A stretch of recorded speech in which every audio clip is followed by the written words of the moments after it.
Come visit the wonderful city of Xan'moxie, a sprawling magical metropolis conveniently located in the center of the multiverse. Xan'moxie is a glamorous hub of trade, culture, and high adventure.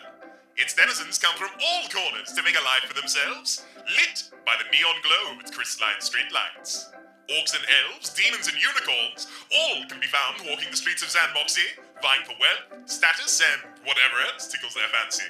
Who will you be?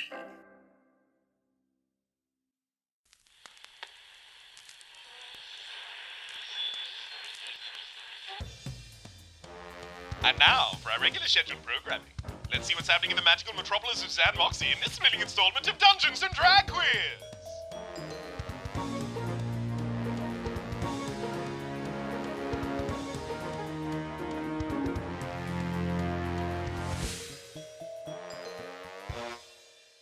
Welcome to Dungeons and Drag Queers. My name is Peak. I am your Dungeon Master and will be until the end of time. And why won't y'all introduce yourselves? Yeah, my name's Jack. I'm playing the character of Miriam Gargoyles. She's a dwarven park ranger of the Xan'moxie Park Wilds. I am AJ Lamarck, and I am playing Cleo Fallcharges, who is a high elf warlock, currently patronless, but willing to negotiate if the price is right. And I'm Candace. I play Tomcat, who is a cat person / Tabasco. Tabasco. That sounds delicious. Listen, every time I go to say it, I'm like, am I having a cigarette or am I putting some sauce on a burger? Tabaxi, I think. I think it's Tabaxi, but I also have never heard someone actually say it properly, so who knows? Look, maybe in we this world it's prefer Tabasco. cat people. Yeah, I think cat people's Yes. easier for everyone involved. I'm down for that. So, we are starting right now with Season 2 of Dungeons & Drag Queers. So, why don't we pop right on over to the magical, marvellous metropolis of Xan'moxie. We're going to begin right where we left off, in a sense, because your characters all have lives and have been doing things this whole time. So we begin on a clear night in Xan'moxie, and we take you to a beautiful, lavish foyer in East Xan'moxie, where, of course, Xan'moxie's elite are rubbing shoulders and elbows and all other manner of appendages. That's such beautiful imagery. Where we are, of course, at the Summer Charity Gala, where Cleo Fallcharges, now I guess without a job, you're just a socialite, right? Yeah, full-time socialite. Yeah, so you're just here. Social right. So you're here at this social event. What are you doing? How are you dressed? What are you wearing? Okay, so... Tell the audience how you look. What do you look like? My hair is like in an updo. Gone for an updo today. Well, when I say I've gone for an updo, the staff have given me an updo and I've approved of their decision. I am wearing a desk. You're wearing a desk? I meant a dress. Bold. But now I'm saying I'm wearing fashion. Yes. Fashion. This is a summer charity gala and it's stationery themed. And I have come as couture desk. Is the paperclip there? You know the paperclip? Oh, yes. He's called Microsoft Words. Clippy? It's from Zan, France. So this is, of course, the Summer Charity Gala, where all the rich of the city of Xan'moxie come to give to charity. As you all look into the center of the room, there is a giant flaming woman who is standing on a podium. And you all remember, of course, this is Charity. She's just a woman that you give money to. Yes. Several times a year. Of course, all the wealthy of Xan'moxie get a tax deduction by giving to charity. Yeah. They could give to a charity, but why would they give money away instead of just destroying it? So they get a nice tax deduction, and you all get to have a nice party. So we just throw money at this burning woman. Correct. And she's loving it. Charity's just like, yes, give me all your money. Yes, I'm destroying it so the poor people can't have it. Yes. And Cleo, you've just walked up to Charity and just given your donation. How much have you donated to Charity this year? When you take into consideration inflation and GDP, no, 10,000 Xan'moxie. Is that a lot? That is, I'm not feeling that generous, to be honest. Being a desk is slightly painful, and so I'm more, I'm kind of stifled by the whole socialite scene, I think. So I'm just like, take this, I'm done. Yep, and Charity bows and says, "Thank you for your offering." As, Yeah. Carry on flaming. as the Xan'moxie, the currency of Xan'moxie, have been incinerated by Charity. And you see one of your social rivals approach you. It's Contessa Duchess. And today she's dressed as a laser printer. She's got a very nice feminine silhouette, and then she's just got I think around the chest region is where the little flap is, and there's just paper coming out very artisanally. Not where it's meant to go. I think it's on as well, so it's just functioning and paper's just What's it falling making? off. So the copies are just her post candid photos of her just going yes. It's a headshot. exactly, and she's just handing them out, and she saunters up to you, Cleo, and Cleo, lovely to see you. Nah, you are here. I saw you put in some spare change into the charity basket. What can I say? 2 weeks ago when we were at the pre-summer ball, I put in a lot more, and what can I say? I'm just a bit tired of all of these things, I mean, I've seen you've been donating similar amounts each time. Is everything all right at home? Are you running out of money, perchance? Are you running out of things to do? You keep on watching me a lot. Well, it's my job. I need to make sure that everyone in this ball is having a great time and giving as much as they ought to be, because of course, it's the charity gala. I pick up one of the poses, headshots or whatever. I look at it and look at her. It's like, well, if you're concerned about my money, I'll be happy to pay for a better photographer. And I throw it at her and I walk off.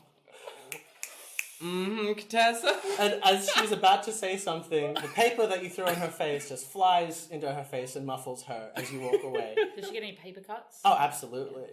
Roll for initiative. Time to fight! You're walking away from Contessa... As a desk. Contessa Duchess? Are the Contessa- drawers Contessa falling Duchess, out? exactly. You know when you try and move a drawer when you're moving house and Yeah. you forget to tape them? Just leaning forward, yeah. So you suddenly notice a vibration from your purse, and you open it up, and you see your scrying orb. You are receiving a call. Of course, you pull out your scrying orb, which of course is it's a magical orb-shaped crystal smartphone. It's a way for Xan'moxians to stay connected in the hustle and bustle of modern society.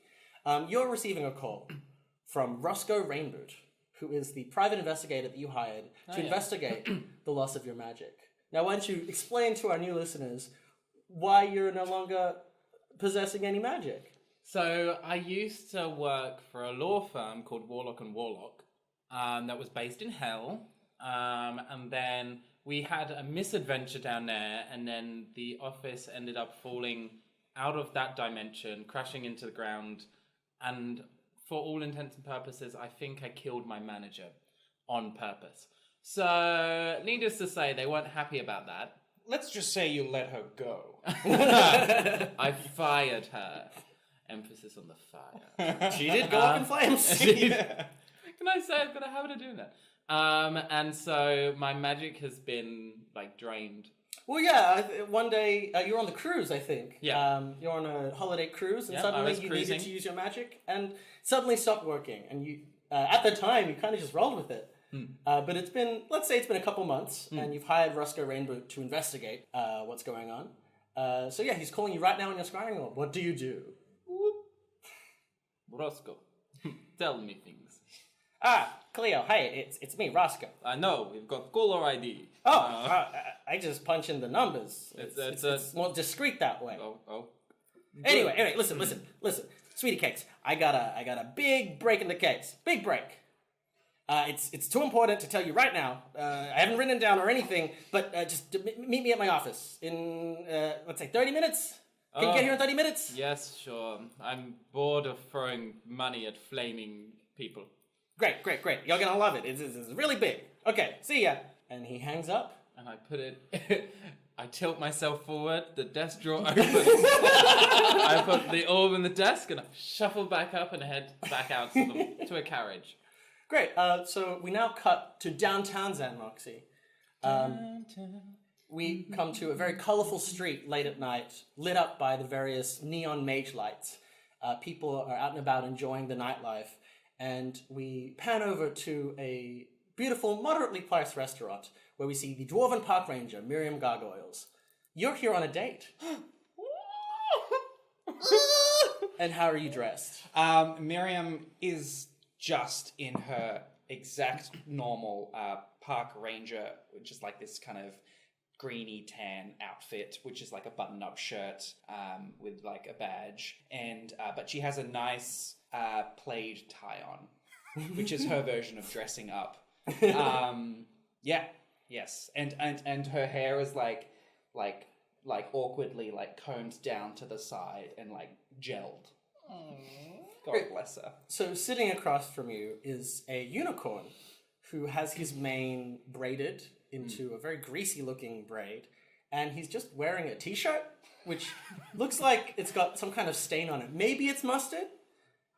And you know that his name is Dwerick. Dwerick. And Right. you met him on an app on your scrying orb.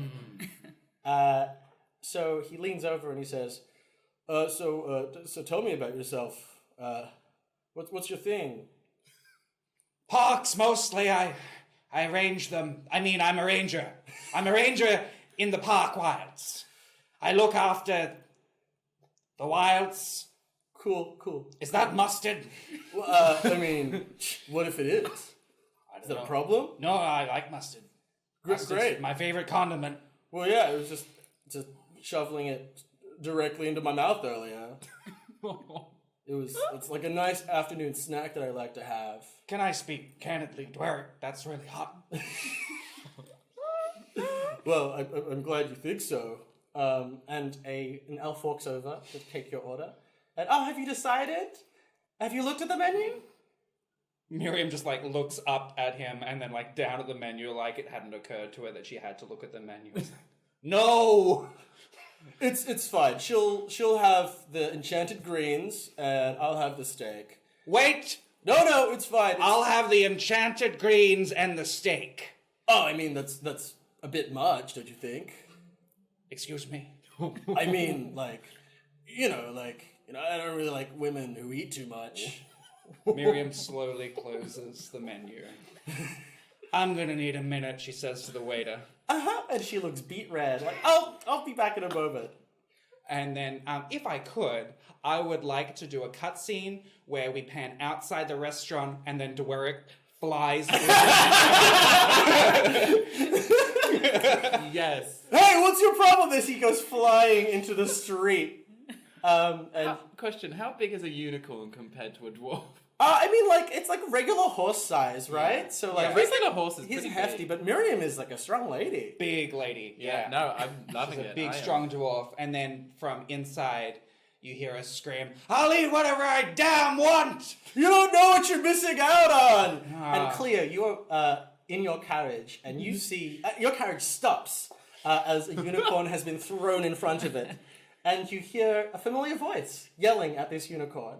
Driver, drive over it. I don't care. I've got an appointment. What do you mean it's a living being? I'm a living being. 1 second, who is that? And I imagine the carriage has a windy... Great. It's modern and chic, but it's got a windy window. I look out and I just see an angry Miriam behind some broken glass. Miriam? Cleo, what are you doing here? This is my private date spot.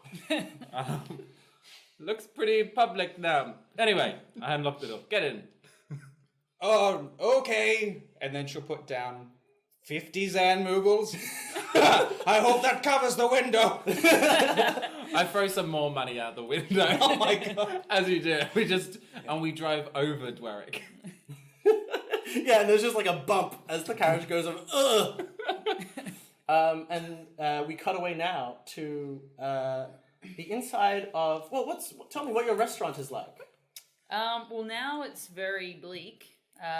All of the shelves that once had a range of condiments that I was selling, and all the various itinerary that you would have just completely bare, save for like a small pile of napkins that I've been using to go to the toilet.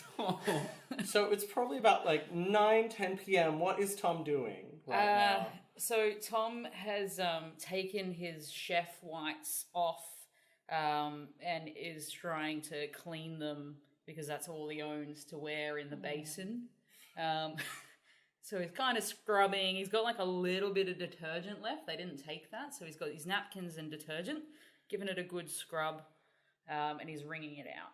And of course, it hits you that this is normally the busiest night of the week. Normally, your restaurant would be packed right now, but of course, it has been forcibly closed as a result of your actions.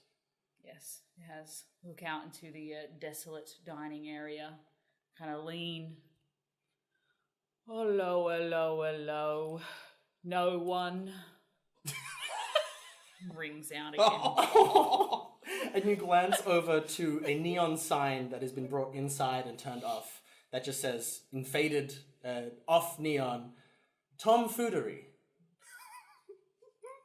I remember when you was on. Now we don't have the budget for that anymore, do we? Suddenly you hear a noise coming from next door. It sounds like some kind of struggle. That sounds like a struggle. It sounds like someone's... Actually, roll me a perception check. First roll of season 2. Oh boy. Isn't that one? Mm-hmm. Yeah, you got it. Yeah, I know what to do. Oh, I'm very perceptive. Oh, 12 perceptive. Yeah, so it sounds like someone's being punched a bunch. Right. You just say, hey, what are you doing? Hey, who are you? And you hear it get louder as the wall connecting your business with the one next door suddenly, boom, crash. People fall through it, and there's purple smoke coming out of it. As you see 2 figures fall to the floor, wrestling. You see a short man, probably a dwarf, with a trench coat longer than he is. And you see a figure wearing some kind of... Well, you can't really make out their face. They're dressed in all black, and they're wearing a hood. But they're just rolling around the floor wrestling, wreathed in purple smoke that's emanating out of the business next door. What do you do? Oi! Cut it out! I said cut it out! They continue just having their fist fight. Put my my chef whites that are now kind of dripping back on, and I walk over and pull them apart. Sure, let's see. We'll make a roll. Yeah, they don't see that happen. So they don't see you approach. Could you make me an athletics check? Not that athletic. Oh, 4. Sure. You just try to pull them apart, but I think your fur is wet, and I think you lose grip, and now you're just dripping on both these people. You're just stroking them. But up close, you can see that it looks like maybe it's an orc underneath the hood. And suddenly, could you make me a dexterity save? 23. 23? Mm-hmm. Great. You manage to, with your feline grace, you roll out of the way of them rolling into you. And then you see the orc on top of the dwarf, and they produce 2 knives from, you're not sure where it could have come from, and then drives these daggers into the dwarf. And then they look up at you, and the hood falls off, revealing a rather handsome-looking orc person. They've got a tall mohawk, and they look a bit gruff. You can see that their collarbones are quite defined. But they reach into their cloak, and they say, "Ain't nothing personal, darling." And they roll what looks like a scrying orb in your direction. Could you make me a constitution save, please? 10. Yep, with a 10, you look at what's rolling at you for a moment, and then you see, it looks like a scrying orb, and then it begins glowing, and then there's a blinding flash, and everything goes dark. And we cut back again to Cleo and Miriam, who are in the carriage on the way to Roscoe Rainboot's office. Miriam is like trying to like comb the gel out of her hair. It was a stupid idea anyway. Who's called Dwerick? I agree, that is a weird name. But good on you. And I tap Miriam on the shoulder. Good on you. You're doing really well. Thank you. That felt almost genuine. I was so close to vomiting. Anyway, what are you... Never mind. It Come was with a me. date, if you must know. Where are we going? No, we're off to my, friend. Yes, friend. Other friend. Cleo, you don't have any other friends. Client. Off to a client. No, I don't have clients. Off to a business partner. Potential. There's a detective I've hired for something. We'll find out. Anyway, we're off there now. Oh, okay. A mystery. And moments later, you arrive in front of Roscoe's office. It's just a little unassuming, like, single door headed upstairs sort of dealie. And the door is just wide open. Hello.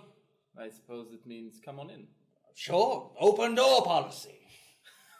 I try to walk in, but my desk hits either side of the frame, and I have to pivot. Maybe you should just take... No, you know what? That's not up to me. Nope, I've committed. This is my outfit. I'm sticking with it. Very good. You walk up the very short slide of stairs sideways, and you come into a scene of chaos. There are just paper strewn about everywhere. Maybe investigation check. A mystery. No. 17. 0. I got a natural 1 and then minus 1. So I'm gonna say that's a 0. Nothing gets past you, does it, Cleo? You walk in and like a loose sheet of paper just flies in your face. So Miriam, what did you roll? 17. So Miriam, with 17, you can you see paper strewn over everywhere. Chairs have been knocked over. The desk has just been cut in half or something. And of course, even Cleo, you can see the giant hole in the wall as some kind of purple fog is clearing, and the hole in the wall is leading into what looks like a restaurant next door. And you see 2 bodies. Cleo, you have removed the paper, and you now recognize one of the bodies. 2 bodies! Recognize one of them as Roscoe Rainboot, your private investigator. And the other is a cat person, a tabaxi, who looks unconscious. And sopping wet. Roscoe, time is money, wake up. And you see 2 large wounds in his neck. Oh, you can't get the staff these days, Miriam. I swear to God. Oh my God, it looks like someone's murdered Roscoe! But we just met! I'm sorry, Roscoe, it couldn't be under better terms. This is the 3rd detective in 2 months. What? Nothing. There's a Tabasci! A Tabaxo! I believe they prefer a cat person. There is a cat person. I check the cat person for wounds. Yeah, sure. Roll me a medicine check. Looking for, 17 again, plus maths. 18. Sure. So they are still breathing, and they look like they're mumbling something in their sleep. Looks like they're mumbling something in You their hear sleep. something about running and where you running to? being chased by metal cubes. You're being chased by a metal cube. Sounds like running and being chased by metal cubes. Well, Roscoe's dead, so I suppose we better... No. We need to check if this person's okay. Maybe we can wake them up. I'd say we wet them, but they're already wet. start fanning them with like a menu, an old menu. I start like drying them, air drying them. I think when you're like sopping wet and like a breeze hits you Ooh, and like it's a cold freezing. shiver? Yes. I think you jerk away at the feeling of that. That is science. Well, who are you then? Are you okay? You were unconscious on the ground with this Roscoe. And wet. Did you murder my detective? No, I did nothing of the sort. It's bloody cold in here, but... I believe you. Actually, I roll. I insight. I want to insight this. Whether you believe it's cold or not? Yes. I want to know if it's no. whether they're lying. Sure, go for it. 10. Sure. I think with a 10, you're a little bit wary of this cat person, but you think they're telling the truth. Cool. What happened? Well, I don't know, there was a big old cloud of smoke and then poof! Poof what? The light, and then poof! And then the body. Man. I walk back into the detective's office and start rummaging through the drawers as a set of drawers. Well, hold on, Cleo. This Roscoe character, what did you say he was going to tell you about? Okay, here's the deal. And I suppose by default, you now know my deal. I am patronless. Nope, no gasps. I will carry on. Crickets. Nope. Someone turn that cricket off. The cricket just hops out. Just great. Crush it against it. Then I pick it up and eat it. Remember when my office fell from the ground? Oh, I remember. Millions dead. Well, not millions. Yeah. It was a lot of people. We felt bad. Yeah, I felt something. And then, I kind of let my manager die on purpose, but not. And then I think I lost my patron, and now I am magicless. Oh, Cleo, that was the only thing you're good at. Excuse me? I mean, that must have been a horrible thing to happen. Yes, I stare off into the distance, glassy-eyed. But what does that have to do with Roscoe? I was hiring him to find out what exactly happened and how to get my magic back. And he's, like I said, the third detective I've lost this 2 months, I think I said. I don't keep track of them. It could be more or less. It's a high turnover. It is. What can I say? You can't get the staff these days. Would Tom know the next door neighbor?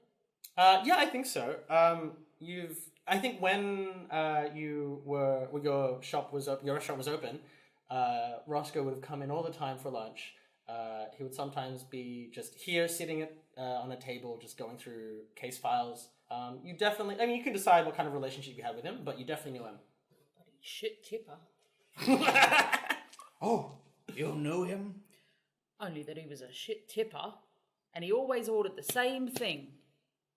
Oh, you want to know what it is? Oh, yes. Okay. He always ordered a toasty with no cheese. Monster. Just That tomato is and ham. ludicrous. That's upsetting. Some people deserve it. That's all I'm saying. No, you hired him. Ah, yes, I should care as one of my employees. Oh no. Hopefully he goes to the big toasty maker in the sky. Anyway, life goes on. I'm going to search his drawers. Yeah, sure. Roll me investigation. More paper in my face. Oh, natural 20. Nat 20. Cool. I was gonna drip feed you some facts, but you got a nat 20. So Give me all the facts. yeah, so you spent some time, I think, with your lawyer skills. You're used to going through a lot of paperwork, and you comb through this mess and find out everything that Roscoe had written down about this case, which are the following. So with regards to the loss of your magic and who did it, Warlock and Warlock, your former law firm, demonic law firm, is the prime suspect. But the question is how? Because the only way they... I'm sorry. Continue, please. Your former law firm is the prime suspect. But how could they have taken your magic away? Your magic, you should still have access to magic so long as you have your contract. And your contract is, the last time you checked, Roscoe did check for you, is still safe in your briefcase of holding. They would need to send someone from Warlock and Warlock to come and destroy it personally, but without there being a physical office in Xan'moxie anymore, they could only send people through a Hellgate, which would be very loud and very obvious. It happened to you when you were performing that airship heist, when a demon appeared in a big puff of flame and smoke through a rift into hell. And that's definitely not happened to you, and Roscoe's not seen any hellish activity over the past however long he's been investigating the case. Yeah, those are the facts. I open my briefcase and I just yell into it, Eugene! Gene. And there is no response. I search for my contract in my briefcase. Sure. Does half your body go into the briefcase? Or is it just like Half your my arm? desk body. Oh. I Okay. had to maneuver it around the corner of the desk in order to get my hand in. Sure. Roll me an investigation check. Oh. That's a good old 2. You can't find it through all of this mess. It's very messy in here. And did you read out the findings as you were going through the paperwork to us, or was it something I feel like I mumbled it. You know when you're Warlock and Warlock, prime suspect, that type of... Well, I've never signed a contract with a devil or a demon or anything, but if that is the key to finding out why you don't have powers, then it seems that we need to find the contract. Where did you have it last? No, it was in here somewhere. I pull out a fork and I throw it behind me. I pull out a copy of War and Pieces and I throw it behind me. I keep on doing this for a while until I just give up because my arm's tired and it's half a desk. Yeah, you don't find it. It's a lot of mess in there, actually. You don't remember some of this stuff there before. Well, seems that the only lead we have at the moment is the other person who knocked you out and killed Roscoe. Ah, yes. It's coming back to me. Oh, wait, did we introduce ourselves? Oh, no. I'm sorry, I see unconscious people and I want to know what's up straight away. I'm Miriam Gargoyles, Park Ranger of the Xan'moxie Park Wilds. Tomcat. The once owner, of this fine establishment. Could you roll, both of you, could you roll me a history check? Ooh. History check. Do. Oh, no, Miriam and Cleo. Oh, and I got a 6. History with Cleo leads to 10. Cleo, you have an inkling. The name Tomcat sounds kind of familiar, but you don't know where you know the name from. But Miriam, you don't know at all. Well, Tom, I'm enchanted to meet you. Likewise. And frankly, this building looks uninhabited. There's just dust at all the tables, just cobwebs in the corners. Well, I mean, it used to be flooded with people eating proper toasties, shitty toasties like your friend. Not friends. We also made soup. Oh, wow. Sounds like a cultural experience. It really was. Well, what happened? It looks like it hasn't been open for a bit. It hasn't. I got done. What? What does that mean? Well, I wasn't exactly getting my stock in the right way, if you know what I mean. Wink. Yes. You exchanged facial manipulations to receive goods and services. No, I stole it all. Okay. That would be a way to get stock. That would be. And it was great. It was working well. Profits was through the roof. And then...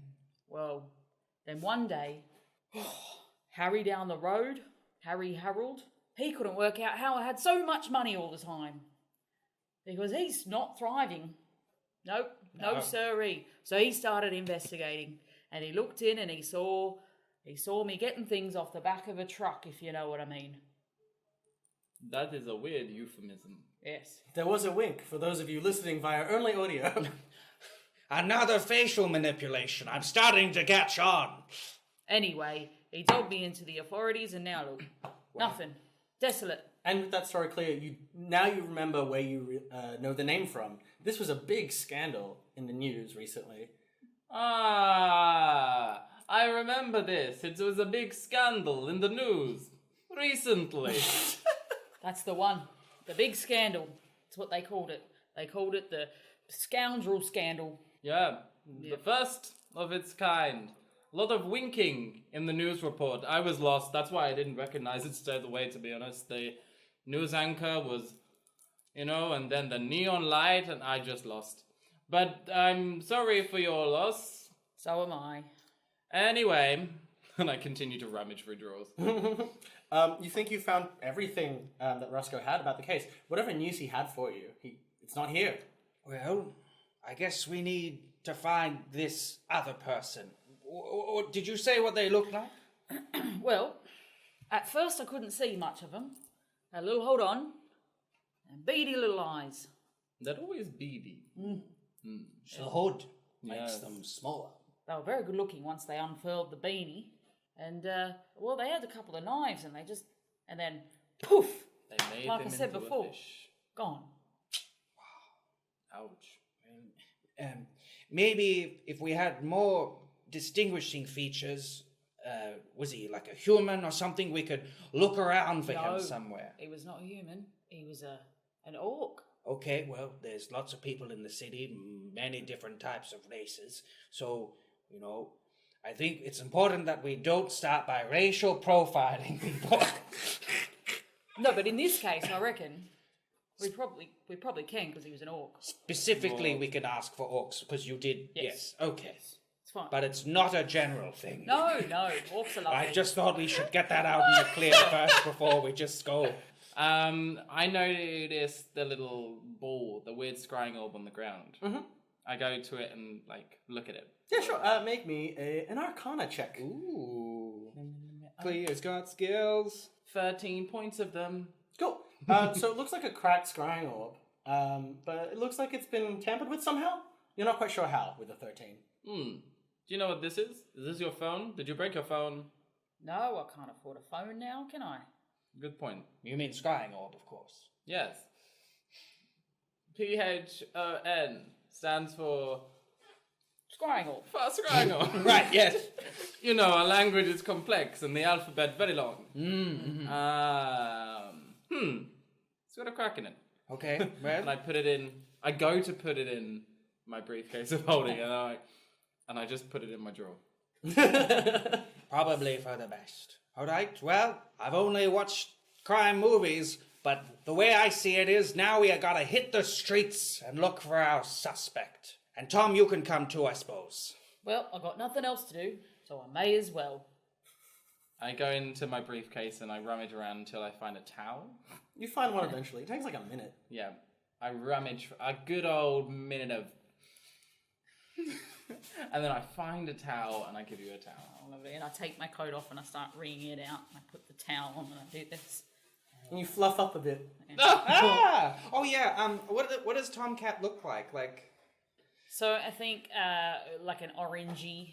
Like the like a orangey ginger white cat. sort of. Yeah, with little stripes. So Okay. like some of it's like Garfield style? yeah, a little bit, but like much more slender and tall. Uh-huh, yeah. And Slender Garfield. so he's got like the lighter orange and then like the thicker sort of darker orange stripes. And, The but he's Frosty's white Tony the around Tiger. here. Is that closer to where we're at? Yeah, maybe. You're Tony the Tiger. No, but No, he's, he's like- Tomcat. Tomcat. he's Yeah, actually of course. like very, very good looking as well. Yeah, Like, you know, yeah. So you're saying he's like sexy Garfield? Excuse me, Tony the Frosty's Tiger was so very sorry. handsome. Okay, you've got some things to work through, I Yeah. feel. And they're all cereal based. Oh my god, that Cereal cornflakes killers. cockerel. Oh! Wake me up in the morning. So where are you headed? Yes. Okay, well, he was wearing a hood. 1 minute. I go to the desk, I pick out my scrying orb, not the cracked one, and I speed dial the captain of the Vanguard. Oh, okay, sure. Oh, okay. Ooh, interesting. Yeah. Great. So you call Mathis Grimley, who was once very involved with this party, and he picks up and Put him on speaker. and you hear a familiar voice on the other end. Oh, hey, Cleo, what's up? I didn't just wake up. No, what's up? Can I help? It's Miriam as well, and it sounds like you just woke up. Oh, hey, Miriam. Nope. I've been at work all day and I haven't been drinking. What? hello, it's also Tom. G'day. Hi, Tom. I'm Mathis, captain of the Vanguard, peacekeeping force of the city. Pleasure to meet ya. I'm being very professional. Lovely to scrying or meet you. Yes, you sound very handsome. Anyway, what is it? I need you to run a data profile check for me. Right now? Yes, right now. What? 2 minutes earlier? Actually, that would have been convenient. Can you come back in time? It's 10 o'clock on a Friday, Cleo. I'm not in the office. Nah, well, you should get back there at once. What are you doing? What are you looking for? What are the details of this orc creature? He's very good looking, and he had 2 knives and beady little eyes. You said handsome, and then you said beady eyes. It's conflicting information here. You can be handsome and have beady eyes. I mean, maybe. I'd have to see him for myself. Well, I guess it's, it's really, I guess it's more subjective than that, isn't it? I mean, you might not find him handsome. I did. Well, look, what is this for? Is this... Oh, there was a terrible crime. Crime. An act of passion. A man murdered. But why didn't you lead with the murder? Ah, details. You're always about the details. Fine, I'll see what I can do. Orc, handsome, beady eyes, knives. Anything else? He killed Roscoe, the private investigator. Stabbed him. There are a lot of Roscoes in the detective business. You're gonna have to be more specific. He's a dwarf, and looking at him, I'd say he was a Pisces. Oh, and he had toasties without cheese. Yeah, it was weird. He was a monster. Yeah. Not a great tipper. Wait. Ruddy Roscoe? That Roscoe? Weird toasty Roscoe? One of them. Ugh. Many have died. He used to be Xangard, and he quit, started his own detective thing. He was fine, I guess. Look, where are you? I'll send people over, I guess. Where you remember the Tom that with the scandal and the woman with the lot of Yeah, winking big on the scandal. news? I don't know how he got away with it. He should be in jail. Yeah, no. No, we shouldn't. Yeah, I don't know Tomcat at all. Anyway, meet us in front of that place. I'll send someone over. I am too hungover. And bring snacks. Have you been speaking to Sabrina at all? Beep. You hang up. I am mean. Cool. And we wait until Sure. I see you haven't lost your edge. Nope. And I might like go hide a little bit because now I'm worried he's going to arrest me. Yeah, sure. Roll me a stealth check. So 12. Sure. Why don't you tell me where you're hiding? Well, I was thinking, you know how cats can kind of fit anywhere as long as their head can fit into it. So there's like a small opening in the back room that kind of is like down the side of a fridge. And then I want to go, and like the fridge space, but like around the back.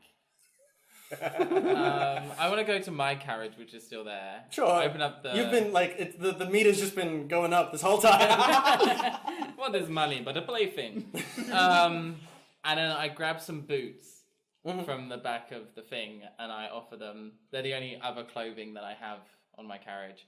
Well, it's actually not my carriage. They belong to the driver, but I've just taken his boots. Those are my boots. No.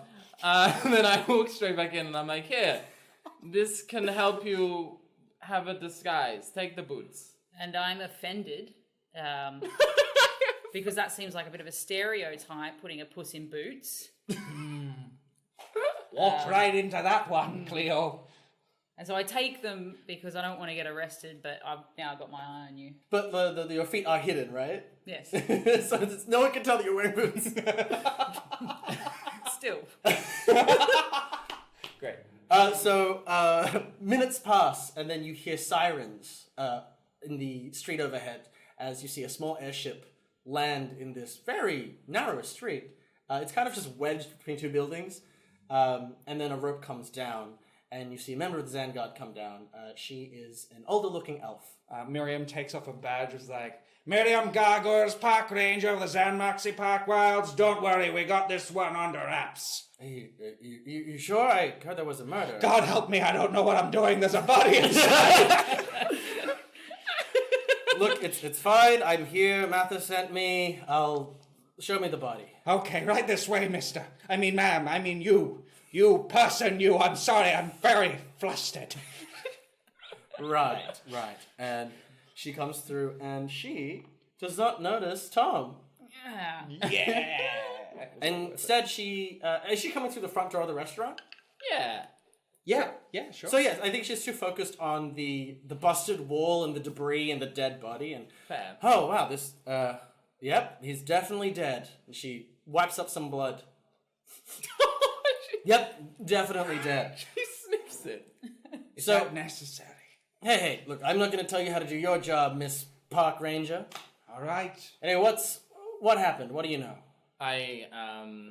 There's a random sound. It's like ding ding, and then we relay the entire story and all the facts that we know. Right. But I say it in a way that's kind of like, and then this thing happened. Flashback montage. Me posing. It's grayscale. Miriam's looking a bit like shocked. And She looks like hotter in this flashback as well. yes, I'm less of a desk. In the flashback too. Great. Right. And why are you a desk? Is that important to the story? It's Or? not important to the story. Okay, great. It doesn't seem like a normal thing to wear. Excuse me? Well, I mean, You sniff blood. Back to again, business. part of the investigating. We've got people looking for an orc. Yes, That's right. a handsome orc. All right, well, we can't do anything. And then you just hear, with beady eyes! Yes, beady eyes. She pulls up a scrying orb. Yes, I've got it here in the case file. Look, we can't move on this until we profiled some people. We can't just go off unless you have a lead. Where did they go? Did they just run off? from what I understand, this person was trying to silence the investigator because they had vital information about her powers. Powers? You're gonna have to elaborate. Ah, yes. Let me just ask this fridge if the fridge has any more details. Hello, fridge. Hello. Ah, the talking fridge. Sure, be a deception check. Oh, that's cute. I'm gonna say that was a. You can't just say that it's a number. 13. Yep. Yep. Yeah, I've been looking on the new model myself. Anyway, yeah, have your conversation. I'll just be over here inspecting this body. We need more information before she starts asking questions about my background. Did you tell her about the eyes? Yes, the eyes, the handsomeness. We need. What else happened? Well, they come in. They're wrestling. I tried to pull them off, but I was too wet. Then I got out of the way real quick because they were about to just pummel me over, and then Beady Eyes was on top, and then he stabbed, and then he said something. He called me darling. He called you the fridge, darling. Yes, me the fridge. Chilling. And the elf steps away from the body, and now more of the Xangard have arrived. They've put up some tape around the restaurant, and they've just drawn a little line around the body. Great. And they're all just chatting amongst themselves. And I walk over and I'm like, yeah. So what did you learn from your fridge? I learned that the ice is best kept freezing. Yeah, I honestly don't know why you asked the fridge, but if it helps the investigation. Yes. He said the word darling. He uses the word darling. Darling. All right. Well. Prolifically. What about the smoke bomb? Oh, there was this. And I shuffle my drawer open. This tampered scrying orb. Ah, yes, I recognize it. It's looks like it's been rigged to create some kind of blinding flash. That's fairly common among the criminal underworld. We'll take it from here. You can go home. This will take some time, but we'll tell you.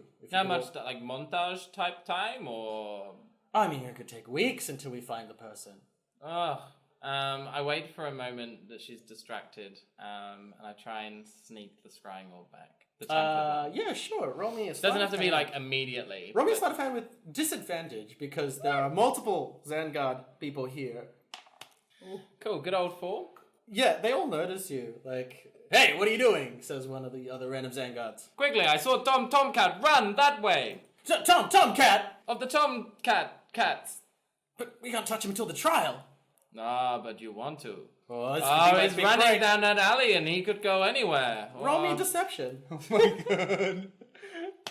Oh, God. 8. I mean, and then the elf steps in. And, nope. We literally have a murder happening here. Stay here. The rest of you go home.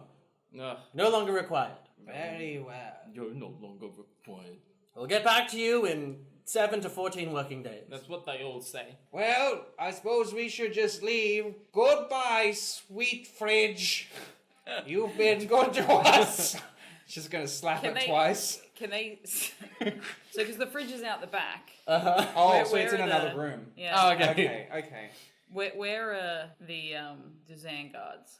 They're all in like the main restaurant area. They're all just very focused on the body. Okay, so can I slip out? Yes, you go will out have to back make me door. a stealth check, but you can have advantage. Yeah, so we've shouted that out to you, and I guess we'll go out the front then. 15. Yeah, we're the 15. You're fine. You slip out the back where you see Miriam and Cleo waiting out the front. Oi, can I still come with you? Sure. You're the best lead we have so far. And you're quite sneaky. I don't know how you got out of there. Stealth. Right. That's I where the start credits licking roll. everyone. Oh no. Amazing. I whistle for my cab, and when it gets near, I mean, the carriage is like a couple meters. I whistle for the carriage. There's just like some lights flash up, and it just starts reversing. Yeah. As you just hear the horses that are pulling this carriage, I assume, just go beep, beep, beep, beep. And they just reverse like a couple meters. Yeah. And the door opens.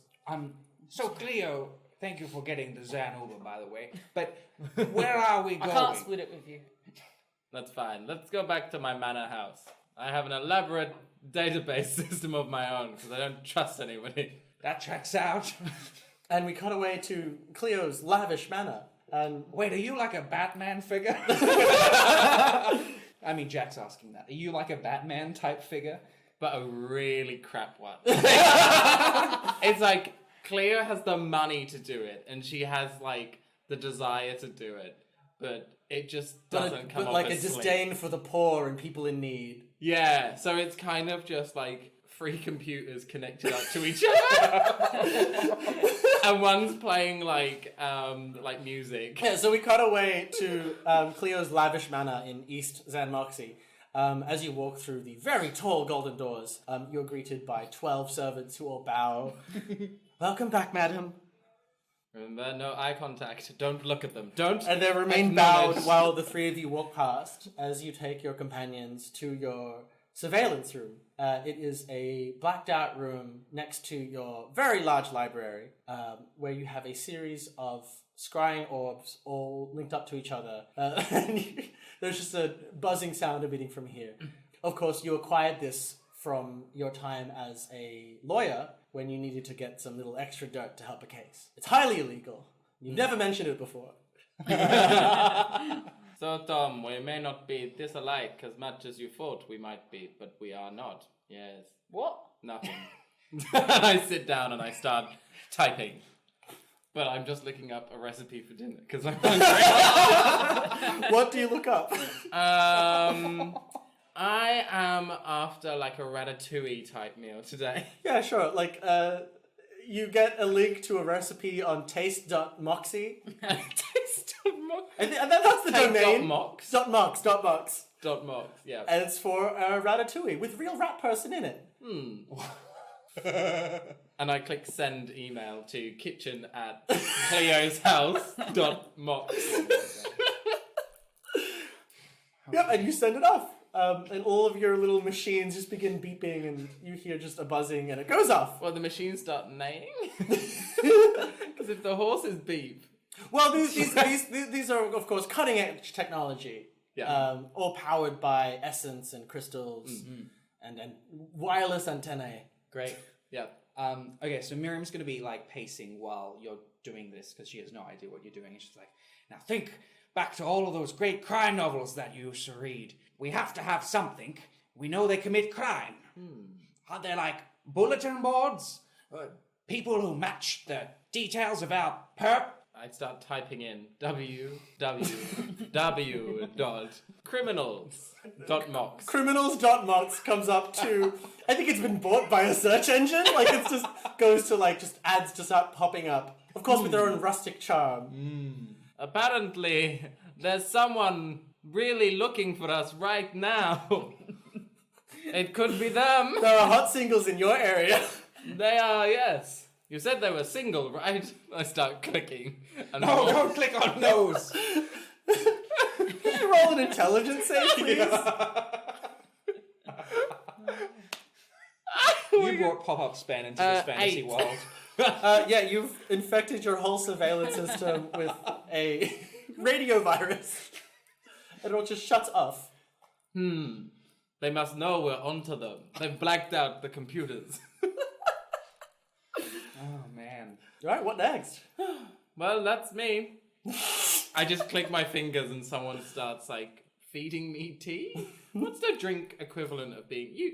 Would you feed Someone brings in a hamster feeder for you? Yeah, Would you like one? No, thank you. I drink from a cup. Your favorite servant walks in with some tea. Ah, yes, number 6. Madam, would you like some tea for your companions as well? Yes, but they have it in cups. Yes, what kind of tea shall you be having? Oolong, thank you. Yes, a fine choice. And you, sir? Oh, great. Interesting. Okay, I'll contact the kitchen staff. I would send an email, but my computer, they've blocked us out. Oh, madam, have you downloaded a virus again? No, there were hot singles. And I Yes, was so I've told close. you time and time again, madam, there are no hot singles in your area. There hasn't been for quite some This property is so vast. Where do you think there would be in the property? None of us are allowed to wed. That's part of our job contract. No, 6. What would I do without you? Here, let me just fix this for you. Thank you. And he begins working on your surveillance setup to try and get it working again. 6, you're a man of the city, by which I mean specifically these grounds. Well, yes, Xan'moxie, born and raised. Where would we find a wanted list? People who had perpetrated crimes. Oh, have you tried criminals.co.mox? You know what? I don't think we have. I turn and look at Cleo. I'm still having some of my cedar tea.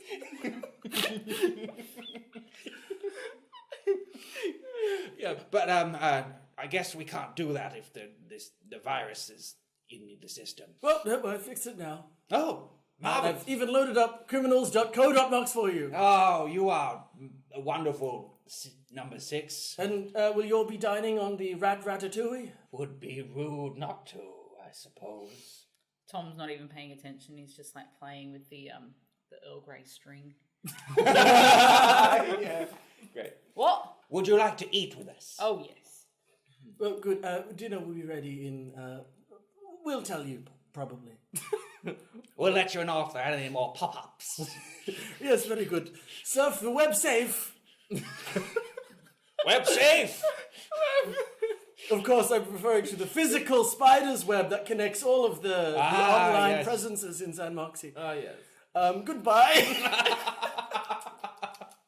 And he leaves the room. Ah, that was good tea. And yes, so criminals.co.mox is up on your surveillance. And it is the official Xanguard wanted list. And you just scroll through and you just see lots of faces come up. Does this one, like, every time we get Yeah. to a new face, it's like, does this one ring a bell? And each time you do that, like Tom is doing something else, like more cat-like. Yeah. Like right now, this like his bottom left leg is up in the air and he's like licking, The inner thigh. yeah, Great. his tail and what? Does this one look...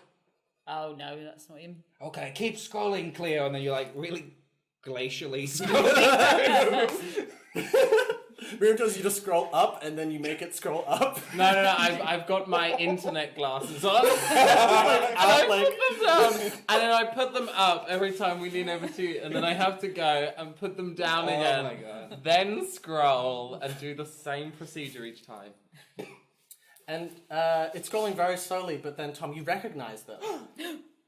There is an orc here with a... how I described them earlier in the episode, which I've already forgotten. They're but the they've- mohawks? Yes.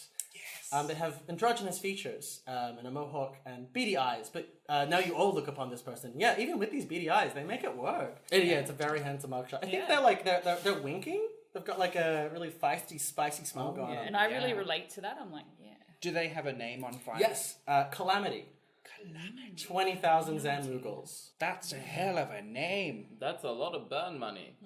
And they are wanted for theft, petty crime, grand larceny, murder, and littering.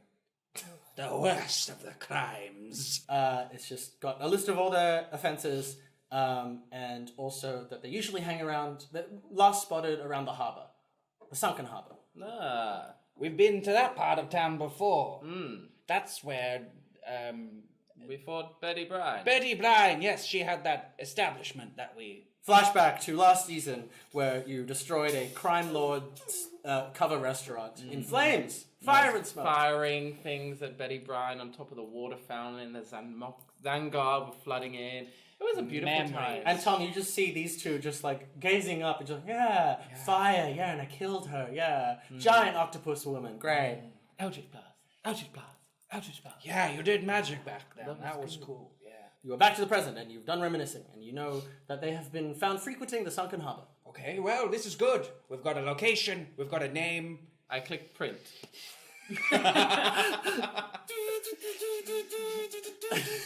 And it prints very slowly.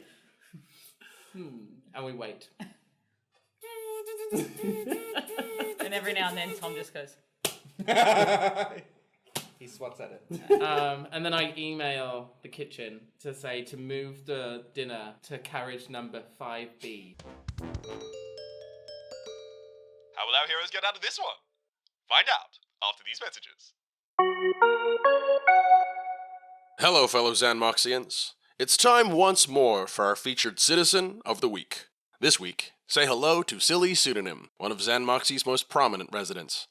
For those of you born yesterday, the mimic known as Silly Pseudonym was the leading voice in the fight to recognize mimics as legal citizens of Xan'moxie, giving speeches such as this. We are people, not objects. We may look like your grandmother's antique lamp or the clothes on your body, but we have rights. Rights to sink our many rows of tiny sharp teeth into you and dissolve your flesh with our corrosive secretions. We do it because we must. Because we are hungry. And sometimes because we are bored and we feel like it. Oh, Silly Pseudonym, we treasure you. Thank you for everything you've done for Xan'moxie. Hey everyone, it's me, Peak, your Dungeon Master. Hope you're enjoying the episode. If you want to be immortalized as a figure in Xan'moxie in a featured Citizen of the Week segment, like the one you just heard, head to patreon.com/DNDQAU and sign up to the $5 a month tier or higher.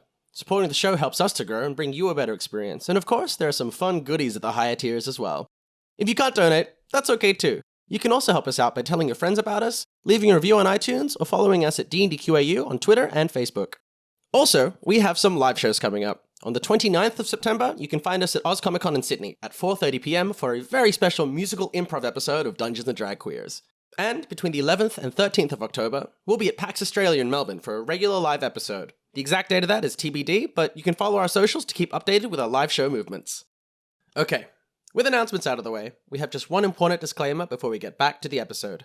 This podcast has been edited from a live stream recording. Dead air and non-sequiturs have been edited out to cut down the episode length and maintain coherency. All of this will be normal for episodes going forward. However, in this episode, we have also cut out lines where the character Calamity was unintentionally referred to by the incorrect pronouns. For the record, Calamity is non-binary and uses they-them pronouns. Our aim first and foremost is to minimize harm and prevent our audience from having to hear a character be misgendered. By mentioning it here, we acknowledge that it did happen, and we aren't just sweeping it under the rug. We apologize for it happening in the first place. Dungeons & Drag Queers is about diverse storytelling, and that has to include inclusive language. Going forward, we'll be holding ourselves to a higher standard so that we can bring you stories from the world as it should be. So with that in mind, let's get back to the episode.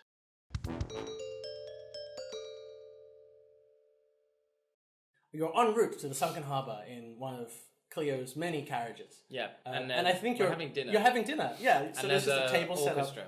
Great. In the carriage. So we cut in there.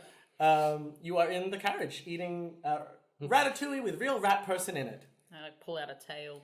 I start playing with it. And you're a chef. Yes, this is all right.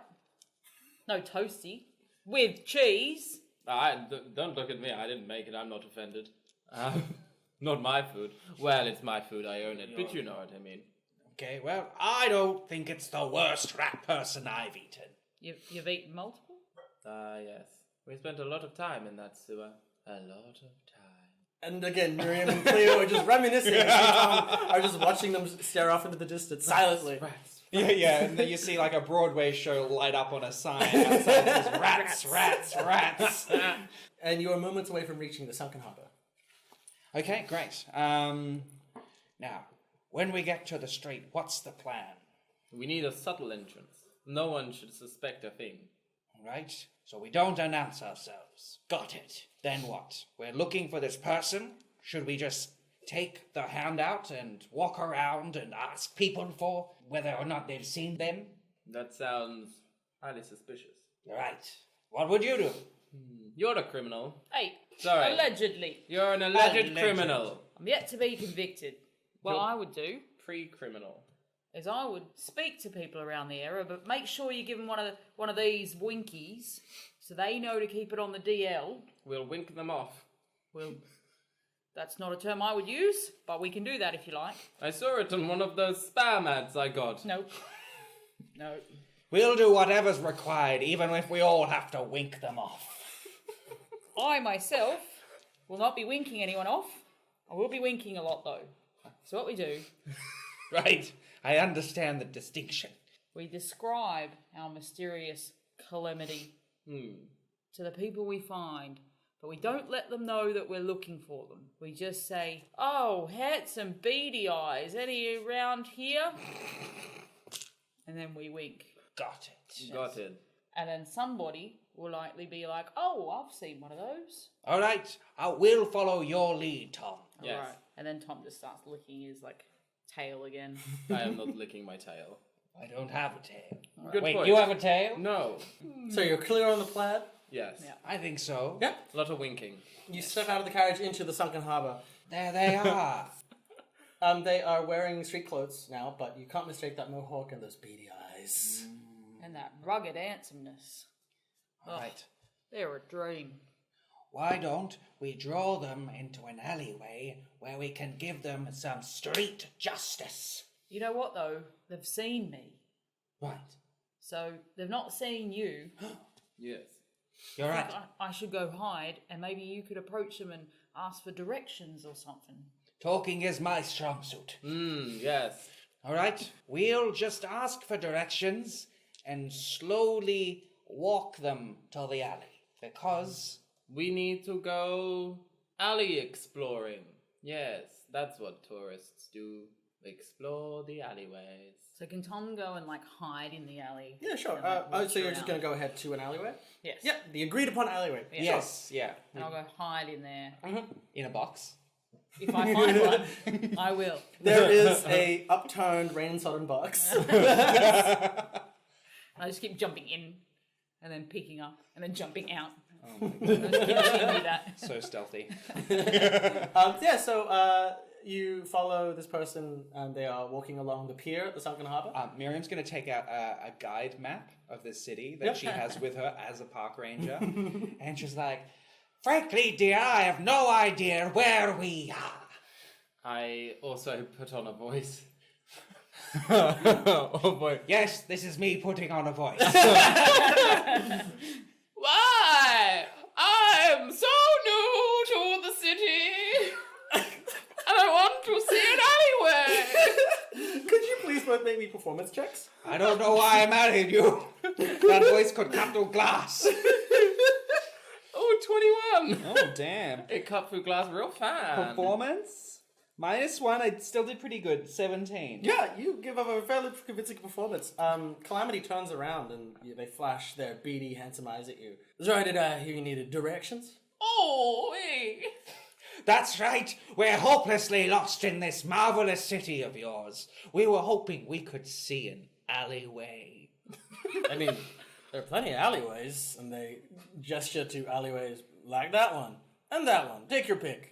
Oh, that one looks marvelous. I'm just worried we wouldn't make it. Oh, yeah. I'm so afraid of the darkness getting me. Where are you from? Somewhere. South of town. Roll me persuasion. The old South Bank. Am I doing it? Or Both of you, please. alright. Oh, 23. 5. Right, well, I suppose I could, I am an enterprising orc. If I could, perhaps I could act as your tour guide. Oh, mighty fine. That would make me and my wife very happy. I would, of course, have to charge. Oh, yes. Whilst I fumble, take me over to the alleyway. And I open up my, You say purse. whilst I fumble? Yes. And it's, got so many notes in there. I'm clearly making a statement that I'm, Oogles of Xan'moxie? Oogles of Moogles. Well, of course, I am a very sought-after tour guide, so I'm going to have to charge a modest 1,000 Xan'moxie to show you the finest alleyways the city has to offer. That would be fine with us. Money is no object. Yeah. Well, I'm going to have to take the payment now for collateral. In case anything goes wrong, I will be liable for both of you ladies. Correct. Yes. Well, we will walk and I will fumble in my purses. I'm sorry, my dear, I ain't stepping 1 foot further until you pay me right up front. Yeah, they seem like they'll do that. They're on the level. We should trust him with our hard-earned savings. Sorry, they. But well, They, my manners. sorry. I am You're right. Calamity. That's Pleasure to meet your acquaintance. And you are? I am Janet. Well then, Janet, it's a pleasure to meet you. Jackson.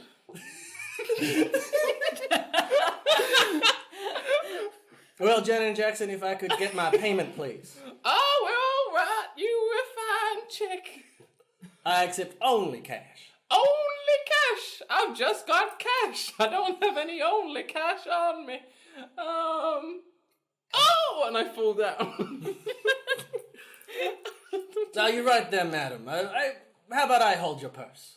Oh, I can't see. The light is drifting from my eyes. Okay, and then I'll pick up your purse and hand 1,000 then. I need to give you an amount of money at some point. You do. But until then, well, thank you. Right this way, ladies.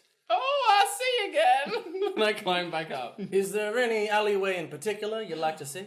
That one with the enchanting box I was hoping to look at.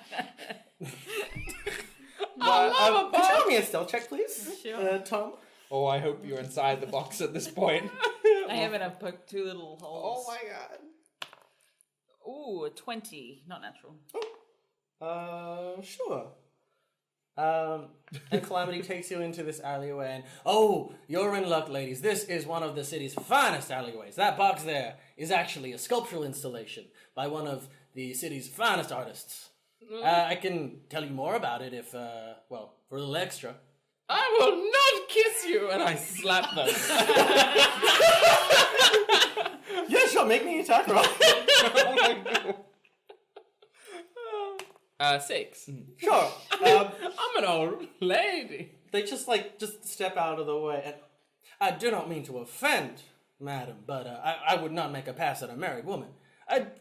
There are simply things about this city that I have very specialized knowledge about. But I've taken you to an alleyway, and if that's it, then I've kept my end of the bargain, and I can be right on out of here if I am causing you any distress. Miriam's going to start folding up her map in a really serious manner and put it back in her pocket. Calamity did you murder a man earlier today? Ah, shit. And they start running. No! I'm going to try and Yeah, sure. Make me an athletics check. grapple them.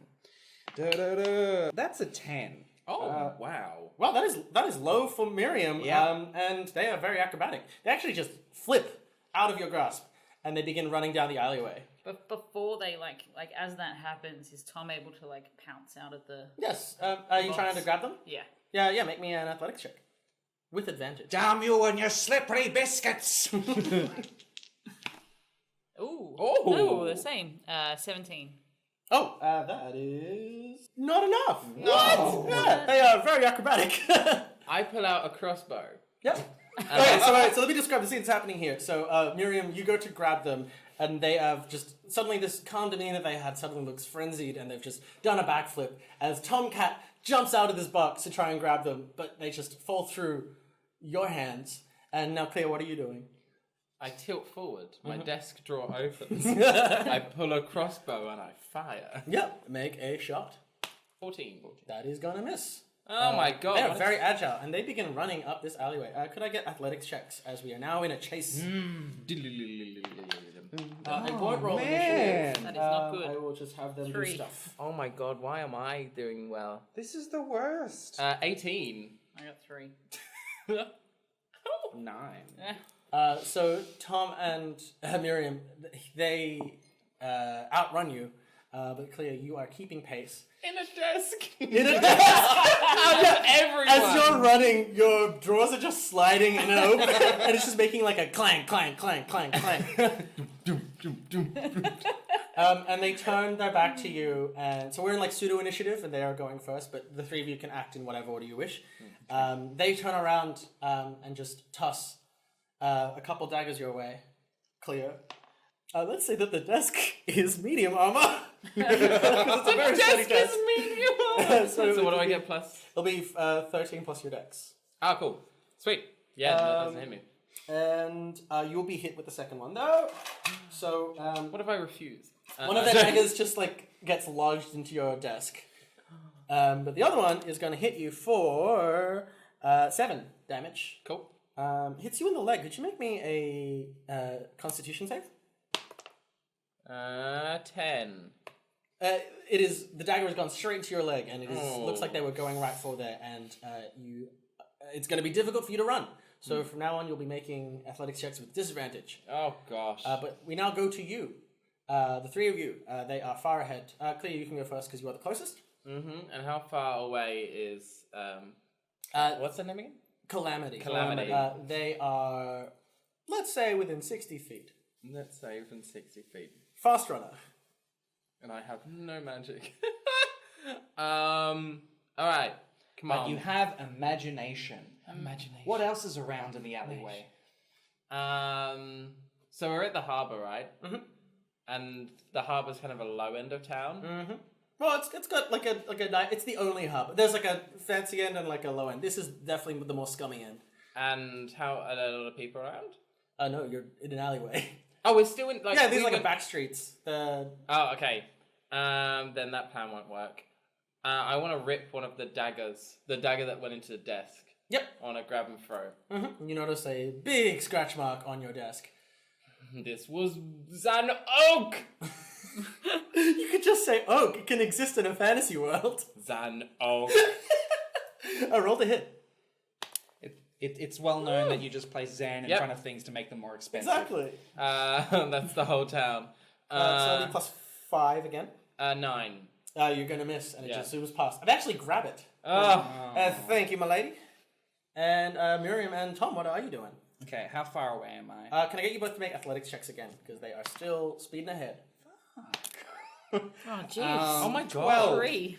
Yep, you're still pacing behind Cleo. Jeez. Okay. Wow. Well, You're still- I'm gonna use my full turn to just run. I guess. Can Yeah, I sure. move even faster? Yep, if you dash, I'll let you make another athletics check. Yes. Yes. Great. I'm gonna do that. It's got natural 20 Oh, plus wow. 7. Oh, great. So you 27. get a burst of adrenaline and you catch up to Cleo. And then with your 20, you leap and then land on her desk and use it as a springboard. And you're launching yourself towards Calamity.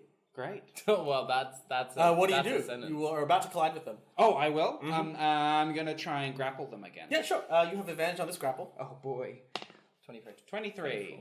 Well, that does not beat a natural 20. Damn it! Oh. And they see you coming and they just duck. And then, And I'm like, go! and then Miriam, you go flying down into the end of this, the now dead end of this alleyway through all these streets. Could you make me a dexterity save? That's pretty good. 22. Yep. You manage to catch yourself using your park ranger training, and you. I land in a cartwheel. Oh, perfect. Yeah, you soften the blow entirely. You don't take any damage. You have landed in some garbage bags, which have softened the fall a little bit, but you're now a bit wet and sticky. Ooh. Tom, what are you doing? Well, I'm gonna have to dash up, but I can. Yep. So make me an athletics check. Again. We know it's gonna be 3. There Not you far go. off 9. Yep. So with a 9, you're still lagging behind. You're catching up to Cleo. Okay, and I can do it again according to this. Yes, you can. Yeah, so- you can use your bonus action to dash as a rogue, and I will let you make another athletics check. Be a good one. 10. So you overtake Cleo, but just slightly, because Cleo is limp running. As a desk. With a desk leg. Missing So a leg. Cleo and Tom, you are about to catch up with Calamity, and Miriam, you are further ahead I've at a launched dead end. ahead. Yep. Yeah. Calamity turns around, looks at everyone, and then just begins wall jumping between these two buildings, and just scales the walls and makes it up to a one-story building, and just starts running around along the roof. Can't catch me, fats! And it is back to, I guess Cleo went first before, so it's back to you. I whistle. What are you whistling for? My carriage. Oh my god. Yeah, roll me a performance check to see if you can whistle that far. A performance check on whistling. That's brilliant. A 9. You whistle and it goes unanswered. So you believe. You don't know. You are like a couple blocks away from where it's parked though. I'm still running like towards the direction that they ran. They're going up. Yep, they're going up. But then they go in, or they're just So- ascending. They've gone up and then they've turned right on a rooftop. Okay, so I'm kind of like trying to still follow them. Yeah, so like otherwise. there is like the street opens up into like a small narrow street that can turn right before you get to the dead end that Miriam is on. You're just running through that? Yep. Cool. Miriam, what you doing? How far up is it? It's like a bit of a steep climb.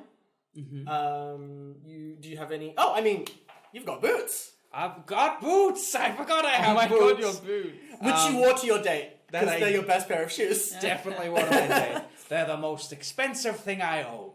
You remember you have them, and you dash back toward the spot that they ran up. Why don't you tell the audience what these boots are and what they look like? So I have these beautiful brown leather hiking boots, which are emblazoned with the Xan'moxie Park Rangers logo on them. Which does exist somewhere, saved on a PSD. And I kind of kick them once, and they shimmer with like some slight green energy as I channel my thing into it, and I can climb up walls with a Yes. spider climb. As part of your being an exceptional park ranger of the Xan'moxie Park Wild, I'm That's gifted right. these planar hiking boots. Yes, And they adapt to any terrain. any terrain. Like vertical. Like wall terrain. Yeah, so she's gonna run up the wall. Yep, you run up a wall. And you can see them jumping across And then she roofs. says, "Park wall," as she does it. Great. Perfect. And Tom, what are you doing? Well, I can climb without using a movement. Yes, you I'm can. gonna scale up. Yep. Yeah, as a thief and as a tabaxi, I think you just have a climb speed and are good at climbing. So roll me an athletics check to see if you catch up. But you climb these walls with ease. 9. So you make it to the top. Then you and Miriam are behind them, and they are a building away. They've jumped across. And now it's their turn again. They turn around. They see the two of you have reached the roofs, and they swear and throw 2 daggers at each of you. Well, 1 dagger at each of you. Miriam, what is your AC? Am I wearing armor? I mean, what were you wearing to your date? That's Well, I said I was wearing my park ranger shirt Yeah. and outfit, so yeah. So you have your regular AC. great. Yeah. You feel sexiest when you're impervious to all forms of attack. Absolutely. I won't have my shield out because I'm not running, but so it'll be 16. Yep. That will hit you. Oh. And But Tom, what what if is your I AC? did have my shield 14. That will also hit you. So you're both going to take 6 damage. Ooh. Aiming for the legs again. Could you both make con saves? Yes. Oh, you didn't have 19. Miriam, it lands right in your thigh, and it hurts, but you just pull it out. Ah! And what was I doing? Constitution save. 10. Yep. So it is lodged in your leg pretty bad, and you're finding it difficult to run. But it's back to Cleo. You're on the ground, and you are a desk.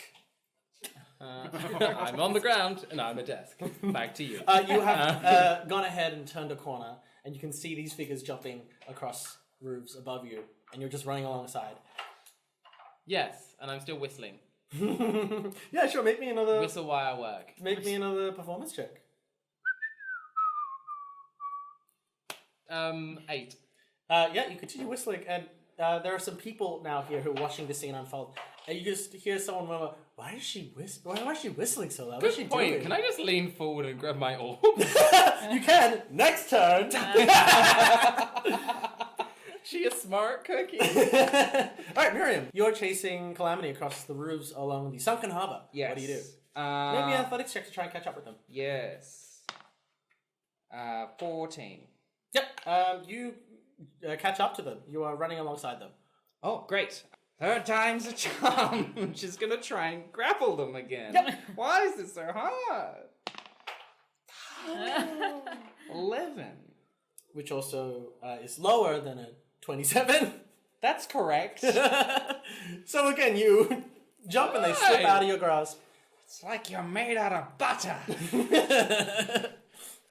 And they turn around and they wink at you. Yeah. And Tom, that's it's your me. turn. All right, so I've got something in my leg. So make an athletics check with disadvantage. 5. Yep, so with a 5, you Why are we run up to the edge of this roof and you feel like you can't make the jump. So you stop. Right. It is their turn, and they do a leg sweep next to you. Fair enough. And that will hit your AC. Yeah. For 10 damage. Oh. Ooh. Can I get you to make a strength save, please? Yes. 22. Cool. You are not knocked over by the force of this blow, but they continue running. And it is your turn, Miriam. So over this. I'm gonna. So what's in between me and them? They are about to jump across to another building, but you are still on the same roof, and it's not that big of a building. Okay. They've just moved like 20 feet away from you. 20 feet away from me. If possible, I'm going to grab a twig out of my pocket, and then I'm going to snap it and cast spike growth. Yeah. In between them and the perimeter of the roof. Sure. So it kind of funnels them towards what is your spell me. save DC? Very low. Because it happens. It happens, But they make it. They Oh, nat they 20. have to check. Yeah, they saw it. They start. Well, they stop actually. They were about to run ahead, and they stop before the spike growth, and they are just going to turn around and just fists up. Oh. All right, if this is how you want to do it, and it is Tom and Cleo. I pick up my orb. I open it. Speed down number 6. And I say, "Get me the chopper." Madam, you don't have a chopper. Oh, get me the. I speed down number 1 to the captain of the Zanga. Yeah, Cleo. Mathis grimly answers. Cleo, I'm working on it. It's Locate Miriam Zan orb. Or the tracking device I placed in her. oh yeah.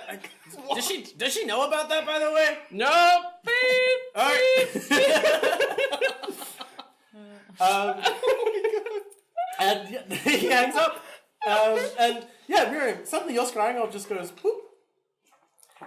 But you're too busy fighting to notice. Tom, what are you I'm in doing? the power stance. Okay, so I'm standing. So they're on the building across. Yep. Okay, and I've got a sore leg. I've still got a dagger in my leg, right? I want to try and jump across. You can. Just have to make me an acrobatics check. You just have to jump. You just have Do to it. roll. You have to Acrobatics, believe in yourself, Tom. Oh, +6 for acrobatics.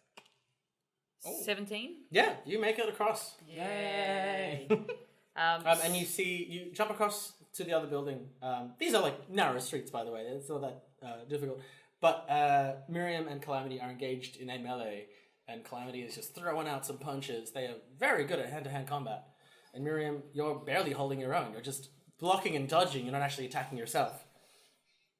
Tom, what do you do? How far away is Calamity? They are within 15 feet of you now. Okay. Could you make me a perception check? I'm very perceptive. What? 18?